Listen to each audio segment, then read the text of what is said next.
இந்த பாதுகைக்கு பட்டாபிஷேகம் பண்ணி பரதன் நந்தி கிராமத்துல ராஜ்ய பரிபாலனம் பண்ணி வராள். சுவாமி மருதனம் ராமன் என்ன பண்ணினாள், லட்சுமணான்னு கூப்பிட்டாள். இந்த ஆசிரமத்துல இனிமே சித்திரக்கூட்டத்துல வசிக்க மாட்டேன், வேற இடத்துக்கு போகணும்னு விட்டாள்.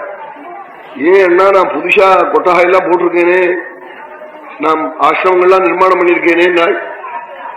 குழந்தை பரதனை கீழே அவன் நமஸ்காரம் பண்ண இடத்துல நான் பார்த்த இடத்த பார்த்த போது குழந்தை கீழே விழுந்து அழறா போல இருக்கு. அதே நினைப்பு வருது. இஹமே பரதோ திருஷ்டா மாதவச்சதனகரா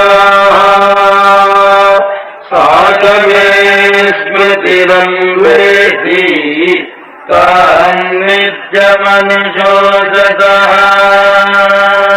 பரதன் அண்ணான்னு அலறிண்டு விழுந்த இடத்தையும் அம்மா அழுத இடத்தையும் ஜனங்கள்லாம் வந்து நின்று கதறின இடத்தையும் பார்க்கிற போது அவள்லாம் இருந்து மறுபடியும் அழறா போல எனக்கு தோன்றுதுங்கிறாள்.